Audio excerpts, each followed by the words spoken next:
Good morning, everybody, and welcome to the Passover edition of Thursday Morning Torah.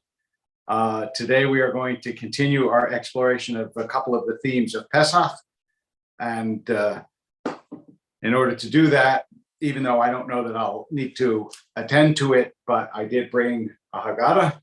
And I do want to start with the idea, which is a peculiar one if you're not used to it, that the central or a central celebration of the Jewish tradition is a meal that is mandated by a book. The idea that you sit down and the book tells you what to say, what to do, what to eat is a peculiar one. And for most religious traditions and celebrations, that's not what you would think it would be about. And the point and purpose of having a book, of course, is that the Pesach is the kind of celebration that enables the celebrant to be part of a communal experience, a familial experience, not only an individual experience. And the Haggadah allows that uniformity. That's why the seder is called a seder. It has an order because the beginning of the meal talks about the sequence in which the meal is supposed to be enacted, and that, of course, lets you know that there's a certain regimentation to the celebration of freedom, which is a kind of paradox that maybe we'll explore in a little bit. The purpose of the Pesach Seder is ultimately, however, if you ask, I mean, you can say on the one hand, the purpose of the Pesach Seder is obviously to remember, the Exodus from Egypt and the deliverance of God and so on and so forth. But the deeper purpose of the Pesach Seder, which I think we recognize as we enact it, is to enchant children and to teach them, because the Seder is the transmission of the central story and therefore the central message of God's deliverance. And so you have the 4 children, and you have the 4 questions, and you have the puzzle songs at the end, all of them intended to inveigle the kids and to get the kids interested. And it is true, although you can obviously have a Seder without children, it's a very different quality Seder with children and without children. And if you have it with children, you do get the sense that this is the point of the celebration, is to have kids be amazed and interested in the story of Jewish survival and deliverance. And the Seder points both back and forward. That is, it points backwards to the deliverance that was, to the story of the Exodus, and it points forward to the deliverance that will be with Elijah. Now, those of you who read my Jerusalem Post column will know that this week is posted on Facebook and on Twitter, and also obviously in the Jerusalem Post. This week I wrote about why Elijah comes during Pesach. There are a couple times in the Jewish year when Elijah is supposed to come: Yom Kippur, Brit Milah, the end of Shabbat, the end of Pesach. And there are different reasons given for each of those appearances of Elijah. But the other deeper reason that ties them all together is that all of them are family times. And that's why we read on Pesach, the Hishiv Levavot al Banim B'Levanim al Avotam. The prophet Malachi says the hearts of parents will be turned to children and children to parents, because that's a foretaste of the Messiah, when you have that sort of closeness and intimacy in a family setting. Now, I want to go over a couple of the symbols of and ideas of Pesach, and perhaps that will help give you something to say at your Passover seder if you don't have something to say. And the first is that the essence of the Haggadah is indicated by the word Haggadah, which means the telling. That is, Judaism wraps its lessons up in stories. That's what we do. The deepest lessons are not, I tell you this, but as actually, let me put it to you as beautifully as Philip Pullman, the author of the Lyra series. I can't remember what the I can't remember the name of his series of children's books, wonderful books. And he said, "Thou shalt not" speaks to the head. "Once upon a time" speaks to the heart. And Judaism early realized that it isn't that it doesn't have laws and declarative statements. Of course it does, but most of what Judaism is and is about are stories. And the story of the Pesach is the central story. So you tell it at the Seder in order for children to be brought in to this story and to feel themselves a part of it. Ki'ilu hu yatsa. Everybody should feel as if he or she, him or herself, came forth from the land of Egypt, because you're part of the story. This, as the Latin proverb has it, change the name and the story's about you. And that's why we reenact it in a certain sense, because a story like the Pesach is a story that always is, that in every generation, we see it now. Ukrainian Jews. In a previous generation, we saw it with Persian Jews. In a generation before that, with Eastern European Jews. Over and over and over and over again, there are Jews who flee from where they had to live, as my ancestors did, in order to find a better life in a better place. Because until we arrived in Israel, we didn't have a place that was permanent and that was safe and that was home. So that begins with the Pesach story, and that's part of what the Haggadah, the central part of what the Haggadah is supposed to teach us. Then there's one symbol that actually I'm just going to hint at, but I'm not going to talk about very much, and that is charoset. And I'm going to propose a question to you that I intend to answer in my sermon Shabbat morning and in my column next week, which is, maror is the bitter herb, and it represents the bitterness of slavery, and it's bitter, and that makes sense. And the salt water represents the tears, and tears are salty, and Jews cry tears over slavery, and that makes sense. The charoset is supposed to represent the mortar of the bricks that the Jews built in the land of Egypt, and it's sweet, and that makes no sense. Why should it be sweet? It represents the building that they were forced to do as slaves. I want you to think about that a little bit. And as I said, on Shabbat morning, the first day of Pesach, I will give you my answer. And if you don't catch it then, you can always catch it on YouTube, obviously, or on Facebook. But also, we can talk about it. You can find it in the Jerusalem Post column, or we can talk about it next time. There won't be a Torah class on Passover, but there will be a Torah class after Passover, and we're going to reinstate in-person classes in the synagogue. We will still broadcast. So those of you that can't be there in person, you're welcome to watch on camera. But if you can be there in person, God willing, in 2 weeks, in 2 Thursdays, we will be in person at 9 o'clock for the class in the synagogue. The other thing that a couple of the other things that I wanted to say about Passover is,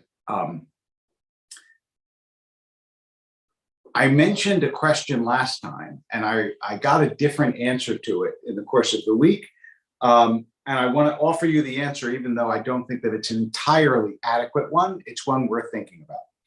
If you recall, I asked, how can you justify the fact that God left the Jews in slavery for hundreds of years before finally liberating them? And even though the Jews who were liberated were obviously pleased, the Jews who were for hundreds of years in slavery, they did not have the opportunity to see the great deliverance.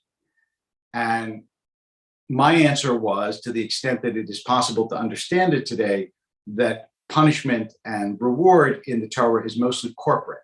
It's about the people, not about any individual. So as long as the people is ultimately delivered, that's deliverance. Rabbi Jonathan Sachs has an essay that I read this week in which he talks about the fact that every great blessing, in order to appreciate it, requires at first that you don't have that blessing.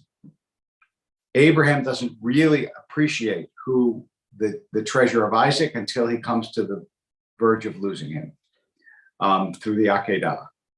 And I mean, just think of, like, if you ever, were in a supermarket with your child and you lost your kid and then you found them, think about how tightly you hold them close. Why? The same kid that you had 20 minutes ago, but the prospect of losing something, or the actual losing of something, makes it inestimably dearer.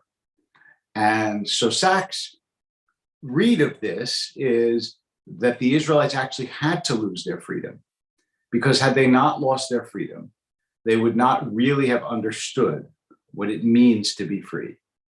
And what does it mean to be free? And here, in the other column that I write, the My Jewish Learning column, and the one that's sent out to Sinai, I talk about the fact that Passover represents two different kinds of freedom. There is freedom from and freedom to, a distinction made actually very powerfully by Isaiah Berlin, whose letters are right up there, and a philosopher who taught for many years at Oxford, originally was born in Russia, Russian Jew. And Berlin says, it's one thing to be freed from external coercion. That is, nobody's telling you what to do. But that's not full freedom, because nobody's telling me not to play the saxophone. But I still am not free to play the saxophone because I don't know how. There is a freedom of potential as there is a freedom from coercion. I'm free to learn how to play the saxophone, but I'm not free to play it. I will only be free to play it if I learn how to play it. Then I have actually more freedom because I have more skill. And the ability to fulfill your potential gives you more freedom, not less. And the Israelites generally are the phrase that everybody quotes is "let my people go," which is negative freedom. That is the freedom from the coercion and the oppression and the will of the Pharaoh. But there is another kind of freedom which is instantiated in the second part of that sentence. It's, let my people go that they may serve me. That's what it says. Shlachet ami vaya'avduni. And God is saying it's not only a question of negative freedom, it is also a question of positive freedom.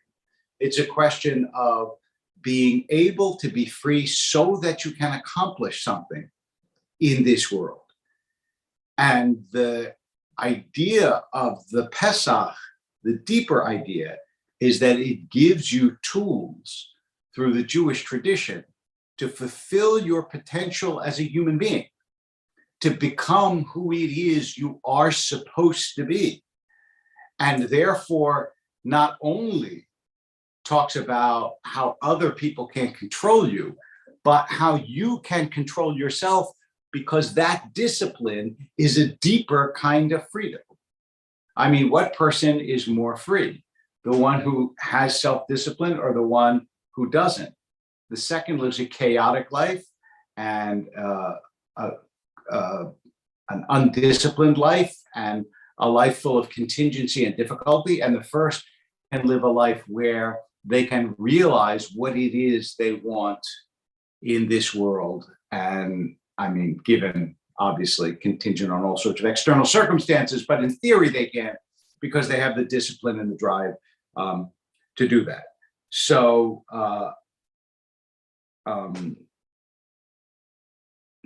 no, I've never heard of cream cheese being used as charoset, although it's an interesting question. Charoset, as far as I know, is always nuts and apples chopped up and so on. And if you have nut allergies, I guess you would make some kind of puree with maybe apples and raisins. But why charoset is sweet, as I said, we'll have to wait for a later elaboration. But all of these themes which are deep themes, are part of the seder. And if you think about it, it's one of the reasons why the seder is directed towards children, because children are the ones who need to hear that freedom consists in part in discipline. You know, I mean, think of a kid who sits down to take piano lessons. They're free to bang the keys, but they're not free to make music. No. And you say to them, you have to do these hand exercises, and you have to do these scales, and you have to learn the notes. And only when you do that will you, in fact, be free to be able to play music. So the combination of freedom from outside influences and potential from inside possibilities, that's true freedom. And that is the freedom that the religious tradition is supposed to give. One other interesting essay that I read and I thought was worthwhile was in also from Rabbi Sachs, was in the Koran Haggadah, where he talks about why does the matzah begin as the bread of affliction, and then it ends the seder with the afikomen as the symbol of liberation. And he found a passage in Primo Levi, who's someone I'm actually going to quote on Shabbat morning, but in a different context, who survived Auschwitz and wrote a book called If This Is a Man, a remarkable book about Auschwitz. Levi was an Italian chemist. And he talks about how after some of them worked and managed to get some food, that other inmates were willing to share bread. That is, once they were okay, a little bit better, then all of a sudden the human heart opened. And while there were moments in the camp where nobody was willing to share bread, when things eased up a bit and people became more human again. And that's, Sachs says, the progress of the matzah. When the Jews are slaves, the food is just an affliction, and it's just something you want to grab, and it's something you want to put in your mouth, and it's purely a human need. But as liberation beckons, it becomes an opportunity to share and to be open, and represents liberation. I think that we can all understand this, how the impulse to be generous is partly situation dependent.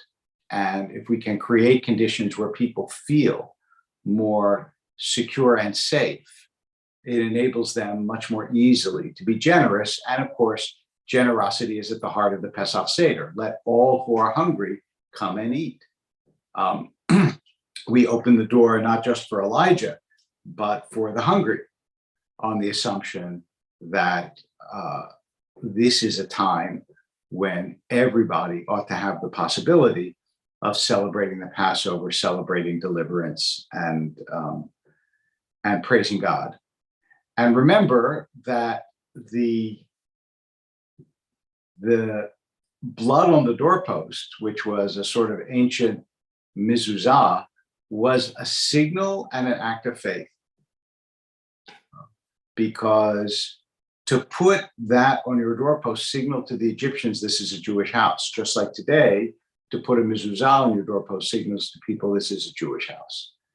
And in much of Jewish history, that was a dangerous thing to do. And Passover was a particularly bad time for Jews in Christian lands because it coincided with Easter, and there were all sorts of defamations about how Jews had poisoned the host being the wafer that represents Jesus's body, or had desecrated the host, or had used blood of children to bake matzah, and on and on. And all of this made Passover and opening the door on Passover such a frightening and double-edged practice.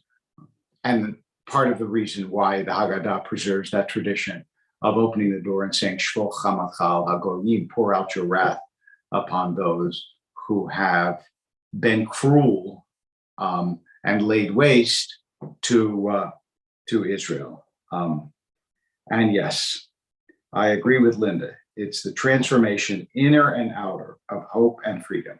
And the matzah is both. Because as we spoke about last time, liberation is both a national process and an individual process. It's something that happens in the world, and it is something that happens in the human soul, or at least should happen in the human soul.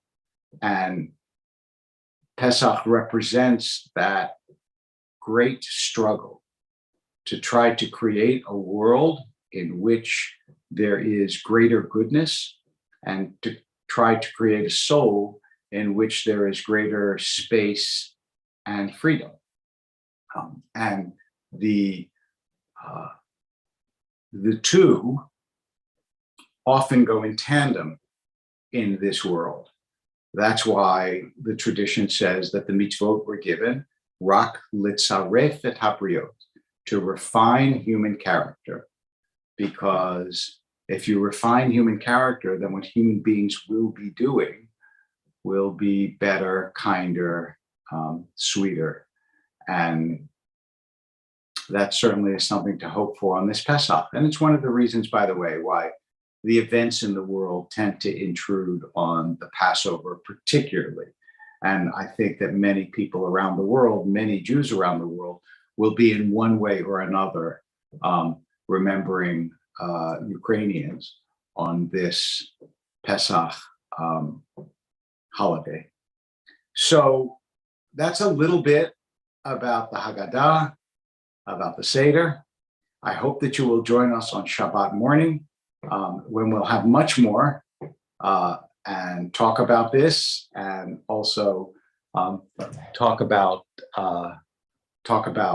the I'm going to talk about the question of my being at Sinai, because as some of you may know, I announced that after a year I will be stepping down, and I will still continue at Sinai as an emeritus, but I will be stepping down as senior rabbi, and I'm also going to talk about that since the first time I've had the chance to address the congregation since that announcement was made.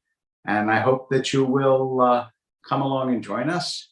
I hope that you have a wonderful seder the first night.